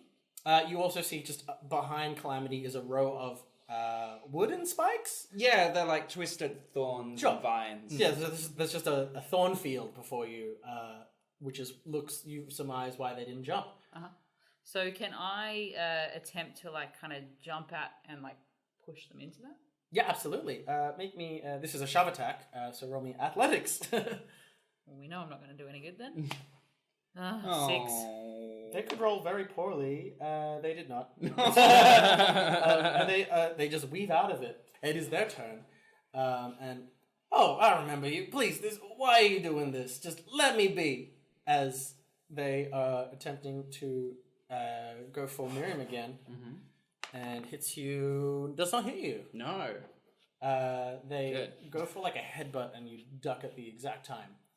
And then they pull out a dagger. Yeah, she squats down into a split. So graceful. Bam! And as you leap for them, they just pull a dagger just out of nowhere and just throw it in your direction as you are falling behind them, which is going to hit you. Oh boy. For 7 damage. Boy, not looking good. And they are looking around at their options, and they are going to just continue. They're going to remain planted on the ground. Like, all right, to the death, then. Very well. Miriam, we're back to you. She says with great relish. It's going by order of closeness to the action. Can she pull out like her hammer? I guess she's got it on her back, maybe. Yeah, if you took it to the date, which again, I think Miriam would definitely take her hammer to the date. Yeah, it's about, her work is very important to her. Yeah, so she'll pull out a hammer and then she's going to try and take 2 swipes. Yep. At Calamity, 18 plus 7 hits, I'd 25. say. Yeah, that'll hit. And then 9 plus 7 is 16. That will also hit. Great. Yeah. So you plan a warrior as I'm well. going to planar warrior on the first strike, so it's 2d8. 9 plus 6. No, oh, yeah. Yeah, 9 plus 6 is 15. 15 damage on the first Yep. hit. Ooh. And then the second hit is 9. Yep. Cool. You deal a pretty heavy blow to them, and you get them right in the stomach. Good. Take that! They does that. And Tom, it's your turn. All right, so now I've got a dagger in my leg. Yep. Where's the other one? The other one hit you, and it can still be in you if you want, No, but yeah. Prefer it wasn't. All right. yeah, it may have just fallen out. Can I get my claws out? Mm-hmm. So where are they? They are just 10 feet away from you, engaged. Are they with facing me or they're back to me? their back is currently. They're kind of. Their back is to you because you jumped behind them. Cool. You're just before the spikes. All right. So can I get my claws out and just go like straight for the back? Mm-hmm. All right. Roll to hit. 13. A 13 will not hit. And you do manage to hit them, but you can't quite sink your claws in properly. It's been a while since you've been in a fight. Yeah. It's been a while since I've been anywhere. Oh, Tom. Oh, We Tom. take you places. And Cleo, it's your turn. You are running on. You are just off the phone, off your scrying orb. Is there a way to get up there? I mean, if you could climb, but you are wearing a heavily encumbered outfit and don't really have any magic or climbing ability. Is there a lift? No! In the building! Oh, these are like, I mean, one of these lifts possibly have buildings. But One of these lifts possibly do have buildings. One of them. All the way possibly. around. But you're not sure if, I mean, if there was a lift, it might not necessarily open up into a rooftop.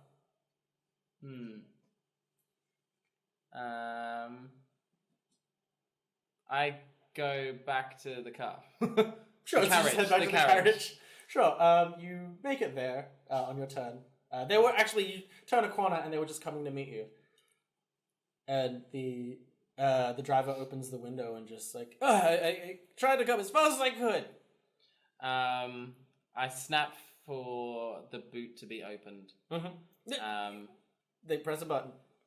And I browse along. It's kind of like Men in Black style. The boot opens up, and there's an array of different outfits. And I start just going through, being like, and then like holding a couple of hangers up, putting them back, and then I decide on this kind of like fire red catsuit. Sure, and as when you decide on the catsuit, that is the end of your turn. And we're back to Calamity, and they are going to try and grab you, Miriam, and toss you into the spikes. Okay, my own spikes. Could you make me an athletics check? Yes. That is 15. Yeah, they do like a judo reversal and just use like the. You don't think they're like physically strong, but they're just redirecting the force of your movements and just pushes you into the spikes. You move 5 feet, so that's 2d4, I believe. Yes. Do you want me to do it to myself? Yes, please. You feel that pain yourself. 5 points of my own damage. Oof. Yeah, you fall butt first into these spikes. Ooh. And they are going to attempt to do the same to you, Tomcat, as part of the same movement. Do you want me to see if I'm still concentrating on it? Yes, please. This might affect. Roll me an athletics check. I am. 12. They do the same to you, and you are knocked prone into the spikes and take an amount of damage determined by Miriam. Oh, I'm sorry. That's one. You'll take 4 points of piercing damage. Yeah, me too. I was like, how acidic is it? The spikes piss on you, and you feel shame. And with you both prone, they turn around. King-shaming bush. With you both prone, they turn to the side of the building and just jump to the main pier Can of the I building. take a swipe at them? As they You leave? can, but you will be at disadvantage. That's fine. Oh, doesn't matter. 5 plus 7 is not enough, I imagine. 12. Yep. No. No, you miss. You may also make an attack with disadvantage. 16. Which is the lower one? 16. That will hit. Oh, yeah. And also, since you have an ally within 5 feet of you, Who's definitely a threat. who's definitely a threat, that counts as your sneak attack. So Yeah. that'll be an extra 3d6 on top of your claw damage. 18 damage? Yeah. Oh my god, that's a spicy hit. He just had so much pent up anger about being like thrown around Yeah, so much. you get like a really good. Like, tell me like where you got them mid jump to deal so much damage because they're not looking good. I got them in the Achilles heel. My one weakness. Great. And Cleo, could I just get you to roll me just a d20? This is like a luck based d20. Oh my god. Natural 20! 20. Hey! I love him doing that like I had any skill in that. You know what I mean? I'm like, I own that. That was mine. You I did trained it. years for that. So yeah, I was just getting you to roll to determine like if your carriage just happened to be in the direction that they were jumping, and it is. They land directly on your carriage, and you see them, and they jump off and continue running. So I believe we'll go to you since you're the closest. You've just picked out your catsuit, and you see them. There's a thud on your carriage, and then you see Calamity's distinct mohawk running away from you through a crowd. As people gasp, "Oh, what's happening? Ah!" I yell out, they are giving away free scrying orbs! Hunt them! Roll deception. 10. The general public are like, free scrying orbs. Like, no, I ain't doing that. I'm being chased by a jilted lover. I just start running. Roll me You a have a check. carriage. I whistle as I run. Yeah, but like it's a massive carriage. It's not going to be able to catch them. It's going to have to reverse. The horses aren't prepared. What am I rolling? Athletics. But I don't think it's going to matter in a second. 18. Oh, great. Well, you start sprinting right after them, and you're just about to lose them. And then the carriage comes up behind you, and you're able to jump in time and just leap onto the horse that is leading. And you are running alongside Calamity. You can. You've actually caught up. The carriage has almost trampled them, so I will make a dex save for them. They have not been trampled. So we'll go to Miriam and Tom. You are prone on spike growth. She's gonna dismiss it with a wave of her hand. Yep, the spikes retract into the ground. And I'll help you up. And then, does it look like we could run along the rooftops to get to where they are, or It would be faster to just get off the building and run along the pier. and then run along the pier? Okay, cool. Miriam's gonna say, "Hop on," and then she's gonna click her boots, and then we're gonna like run down the wall. And yeah, with your strength, I won't get you to roll to carry Tom. Okay, And you make great. it alongside the pier. Could I get an athletics check from you with disadvantage as you are Yes. carrying a person? 14. Yep. You are catching up. Well, I mean, it's difficult to catch up to a carriage, and there is a bunch of people around. Some people are murmuring, "Free scrying orb? Free scrying? What's happening?" So you are getting lost in the crowd, and you are behind. Okay. Calamity's just running, getting chased by this carriage, and Cleo, you are catching up. You are just alongside them. They are unable to outrun the carriage. What do you do? And so I'm on the front of the carriage. Yeah, you're riding one of the horses pulling this carriage. Is there like a like? You're like a Is frontier. there any like rope or something around me, like a cane? Can I grab like the rope and start whipping it? The horse or Calamity? Calamity! I'm Sure. gonna whip them. Sure, whip Calamity. I'm gonna whip I'm Calamity. not a monster. Not a horse, darling. Never hurt the horse. Hurt Calamity. 12. Yep, that will not hit. I'm just like, Calamity! Get back here so I can whip you! And you miss, but they are knocked over by the force of the carriage, and now 2 horses just standing over them. Get your mangy beast off of me! Why did you kill my detective? That was your detective? Well, I was just doing a job, just doing my business, ma'am. I'm an assassin for hire. Who hired you? Oh, come on, I can't make this any... Oh. I would be a bad assassin if I told you. Well, you'd be a dead assassin if you didn't. Look, I'll cut you a deal. Let me go if I tell you where, if I tell you who my broker is and how to get there. Let me go and let me go free. That's literally all I wanted. Well, look, you're very scared right now, ma'am. You're on a horse, you're a desk, you got a whip, you've been chasing me, your friends have been hurting me, I'm bleeding in 3 different places. Get on with Oh, fine. His name's Deadwood. He operates in the back room of the Mushroom Wine Bar. It's called Mycelia. You're gonna need a password to get in to the back room. It's umami. Oh, wow. Do I trust them? Yeah, roll insight. 18. They appear to be telling the truth. Cool. Yeah, his name is Deadwood. He probably won't give it to you, but if you do the same thing you're doing to me, maybe he'll relent. I don't know. I just kind of, I pause and I start thinking. Have we caught up yet? By this point, you arrive to a scene of Cleo whipping this person who. So they are 2 horses are standing like one horse is standing like horizontally above their torso. The other horse is standing horizontally like around their ankles. I wish I could say this was the first time I've seen her whip someone. Can I go now? I would like one thing. What would you like? What, a wall fixed. I mean, You did bust straight through it. I mean, that was my mark. That wasn't me. But What's some... Well, no, your mark was the dead dwarf. The wall was not a mark. what about the You're a hired wall assassin now? Well, look, I do know a thing or two about drywall. If I could offer you a discounted rate. No, there'll be no discount. They'll be free. I mean, fine, for free. I'll come back later in the week or something. No, I gotta get away. you'll do it now. But fine, I'll head there right now. I'm just gonna. And they just crawl like through the horses and just jump into the harbor. I'll keep up my end of the bargain. I don't think they're going to fix your drywall. I think you're right. What are we gonna do? It looks like we let a criminal away.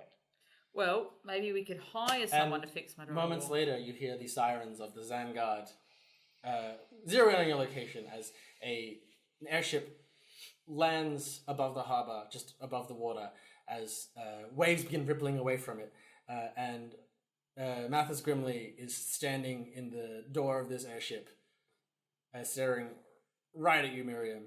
Found her! What? Where's the criminal? That way. And I point to the water. What? In the ocean? They swam.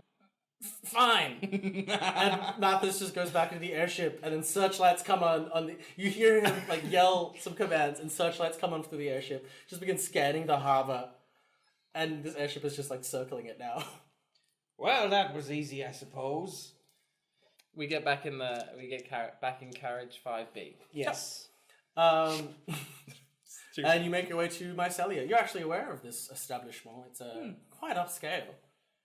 And we cut away to just like the outer ring of East Xan'moxie. So it's like things are getting a bit gentrified, but it's not quite fully like fancy yet.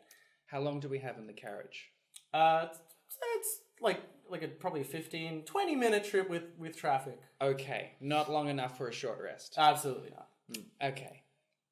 Miriam was going to cast Cure Wounds on herself while we are journeying, because she's a little bit rough. Does food provide any health nourishment? No. Not even real ratatouille? Nope. I can cast it once on both of you. Whoa, 4 for me. Nice, you got 9, and you got 8. Oh, that's fine. That puts There me you on. go. And yeah, describe how you're casting this spell on this trip. Oh, okay. So she's got a a jar in her knapsack where she pulls out this weird goop stuff, and then she like smears it on your foreheads. And The then, Lion King? yeah, Lion King style. Yeah, it's similar in consistency to molasses. And then she gets like a little bit of gold dust, and then blows it over you, and then it glows temporarily green and absorbs into your body. And it makes a bit of a mess in your carriage. Yeah. Yeah. You're welcome. It's the sick 5B I have. But yeah, you're all feeling a bit more rejuvenated though, due to Miriam's spell, and you make it to Mycelia, which has a line coming out of it at this time of night. Do I have time to change into my red cat? Absolutely. Yeah. Meow. I'm no longer at desk. Roll me just a general charisma check. 13. You turn some heads, but not enough to get you in immediately. Okay, so wait, there's a line to get in? You just hear people going, "Oh my god, I've heard such great things about this place." Like, "Oh, you haven't been before?" Like, "Wow, I thought you were like from the city." Like, "What? No, I've been here. I've just never like been inside of here." So, let me get this straight. This is a mushroom bar or a wine bar made by mushrooms? And everyone in the line just turns to your head like, "Ugh, it's mushroom wine. Get with it." Right. What if we pretended we were selling mushrooms? They'd want to speak to us, the clients. The mushroom dealers. They love it. You've acquired mushrooms before. And I've acquired them at that back door. So you could break us in. I know a thing or two. Wink. Why did you wink and say the word wink? Well, I've been winking one my entire life. every time I didn't, you articulated it. You're quite right. Yeah. I did bring you up on that before. Continue. You have been here before, Tom, and you take your companions to the alleyway where there is a back door. There always is.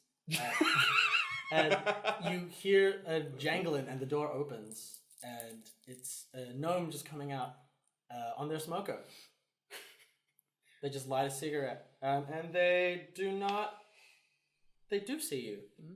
Hey, what are you doing? Do they know? Do we know? Would I know them? Would you know them? Would you gnome them? Would you No. know them? It's up to you. You can decide you know this person. Could they have been perhaps an accomplice when I was stealing mushrooms? They were the in on the past? mushroom Yes. scam. In I on like the scam? forging these relationships on the fly. Yes. Yeah. Okay. Well, what's this gnome's name, and what do they look like? Their name's Sam, and they kind of look like you know the like what was the like? Is it Dopey Elf? What's the Oh, yeah. Dopey, the Dopey Snow Dwarf, White Dopey from Dwarf? Snow White. Yeah, That's yeah. right, yeah. Yeah, so a bit like that, like So just a bit like younger than they should be, kind of thing. Like it looks like 8 But years he's old, but he's actually- actually like 57. Great. Tom, I wasn't expecting you. Oh, Sam, it's been a while, hasn't it? Yeah, it's been some time. I heard about the news. Oh, the scandal. Yeah, the scandal. Yes, you everyone's all right? heard about it. You need a lawyer? No, I'm all right. I've got a lawyer pal now. I was wondering if, maybe you could, instead of smuggling things out of there, smuggle a couple of things in, if you know what I mean. Oh, Wink. I mean, I'm a thing. and he shakes your hand, and well, what about my end of the deal? I just opened my Cleo? purse and You will have limited funds next session, but for now, have so much fun here. Hot dog, yeah, right on in. He just snatches it up and just continues smoking. I didn't see nothing. Cool. You walk in. Yep. And you're walking through the kitchen, and everyone's just like, "Hey, you're not supposed to be in here." And Sam just, "No, it's fine. They're with me." And then Miriam, frowning, will like pick up a chef's hat and put it on. And then Tom gets really mad about that because, like, that's appropriating. chef culture. Yes. You have to earn that hat. Do you know how long I went to culinary school for? I angrily take it off. And then Tom starts, like, looking longingly at the people cooking as well. Man, I sure love being a cook without any criminal offenses. Yeah, I just love cooking. And he just, my life's joy. He just wipes like one single tear. Tom, that seems terribly specific what they're saying. Man, I would hate to be a disgraced chef. That used to be me. This is a common thing that all chefs say all the time. It is. Listen, just because you're in a down period now doesn't mean it won't be a down period later. Did I say that right? Wait a second. What I'm trying to say is, it only gets worse. That's very inspiring, Miriam. You're welcome. I feel good. So you leave the kitchen and you're now in the main bar of Mycelia. It's very dank in here, but there are some... everything's lit up by bioluminescent mushrooms just hanging from the ceiling. It's all very postmodern. I try to turn one of the mushroom dials up. You found the color setting. Ooh! Yeah, green. And people are like, ooh. And then the three of you see at the back of the bar, there is a silk curtain over a door, and standing next to this curtain is just like a big earth elemental with like a big frown just standing in front of him. Front of it, the doorway. Boswood. Unami. Wrong. Hello. Umami. Oh, that's a password. Thank you. Well, come right this way then.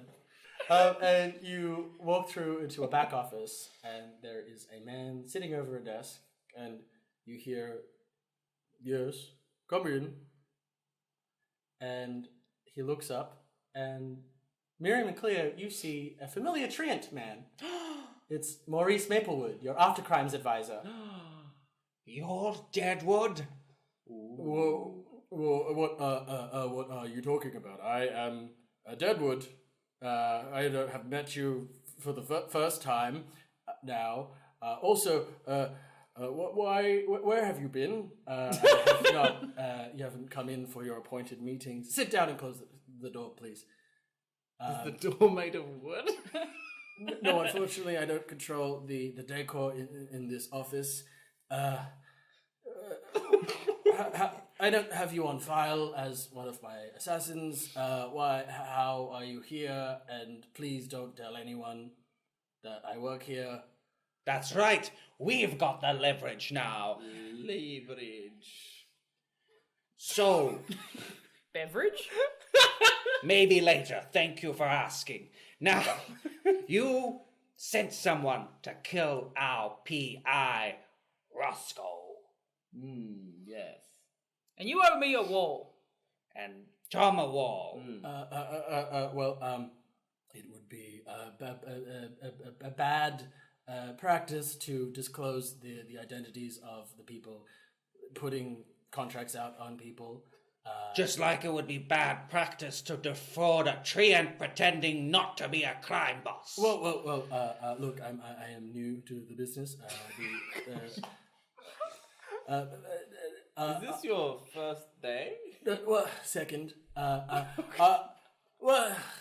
There have been other Deadwoods. I am now the Deadwood. My predecessor has been killed. It's a very deadly line of work. Look, between you and me, Archangel Benevolia is not the best boss to have. This isn't about the money for me. This is just a fun adventure. I'm trying something new. I'm trying to live a little. In fact, I think you told me that once. So, how about I can erase your after-crime debt? No. No? No. You sound... there is compound interest on your after-crime. It is... you are... We saved the city. What happened to that? What happened? We Yeah, got a but- cruise. Remember they gave us a cruise? Remember Yes, but that wasn't filed properly. That wasn't... I will file you in a minute. Look, I will erase your after-crime debt if you don't tell anyone. You will erase my after-crime debt and Miriam's after-crime debt. Yes. Not Sabrina's. Could you And Oh, Sabrina is actually doing very good time. Turns out being a cruise ship entertainer is community service. That checks out. And did I hear something about crime being wiped? Oh, yes, that's true. This is Tomcat. Tomcat. I'm not aware of you. I'm sorry. Tomcat. Wink. Disgraced chef. Wink. I don't. Scandal, perhaps. I don't leave my office much. Look, if you were on the After Crimes program to pay off minor crimes and misdemeanors through community service and adventuring, I would know about you, but I do not. So I cannot do anything about your crimes. Your crimes, however, I can erase. How about I couldn't tell you who hired me to kill your detective friend, but I could tell you where to find them. That works for me. That could work, yes. And the after crime bit, right? Yes, fine. When I get back into the office on Monday. Perfect. But hand me a scrying orb. I pass it over. And he puts it down, and then he's got like a much larger scrying orb next to him. And he just puts his hands over it, and his eyes just glaze over a bit. Yes. Roscoe Rainboot, was it? Yes, that's the one. Right. Okay. And then his large scrying orb glows, and then your scrying orb glows, and then he hands the orb back to you. Right. So of course, the contracts here are made through secure messaging through an undisclosed app, but I have reversed the signal of the message that we were sent to take a hit out on Roscoe, and it will now beep in proximity to the person you are seeking. And it is currently beeping. I just go back towards Deadwood, like. It's still beeping the same. I mean, perhaps because it's near my scrying orb, it's confusing the signal. Maybe leave the venue, it will start beeping Oh, differently. more like a booping. Yeah, it might turn into a booping or a blopping. Anyway, please, leave now. I will erase your after-crime debt. You'll be notified on Monday when it's done. Okay, that sounds good. Any other business? No, I think that's all. Okay. Good Tom? day. We never met. Lovely to meet you. You want to do anything? Nope. Is he gonna fix my wall? Apparently. Do you do drywalling? I don't. I mean, I could put it on after crime. I will make it. So It'll be like a job. correct. Criminals will patch your wall for you. Oh, I see. Oh, I don't trust criminals. But please But leave all right, now. all right. Please get out. Very well. We leave. Miriam and I. You never saw me. Never saw you, Deadwood. And he winks. So his boss is called Archangel Benevolia, I think. Roll me a history check. Roll in the history. It's a 4. Yeah. Do I get to roll? Sure. It is a 7. Yeah, 4. Woof. You got a crack squad here, boss. You've never heard of Archangel Benevolia before. Benevolia. Cool. All right. Yeah, you. So I'm assuming you leave Mycelia. Yes. Yeah. I guess we'll head back to yours now because unless you want to start hunting now. Well, so it's still beeping. Your scrying orb's still beeping as you leave the venue, and as you get into your carriage, I guess you're heading home just to see if anything happens. Yeah. Yeah, it's beeping the whole way. Beeping the whole way. It's not changing in like. No, it's maintained the Frequency or- exact same frequency as you had in Deadwood's office. Interesting. If it's beeping, is it like a slow beep? Like No, a it is radar? the beep beep beep beep proximity beep. I tell the carriage driver to stop the car, Ridge. Your driver stops the car. Rich. Everyone out! I get out. The driver gets out. The orchestra gets out. The chefs. I get them to line up Oh my with gaps, like space in between them. Mm-hmm. And I just start walking past them along this motorway. Yep, type thing. Yep, it is remaining the same, regardless of where you're walking. Across there's all this stuff that you fit into carriage 5B. I open my briefcase. It gets louder. Eugene. Actually, make me a dexterity save. Oh my god. Oh, 4. Yeah, you drop your scrying orb into your briefcase as it continues beeping, getting louder and louder. and then you lose sight of it. Ooh. I think we might have to go into my briefcase. Wasn't that a thrilling conclusion? Join us next time for another riveting installment of Dungeons and Drag Quiz!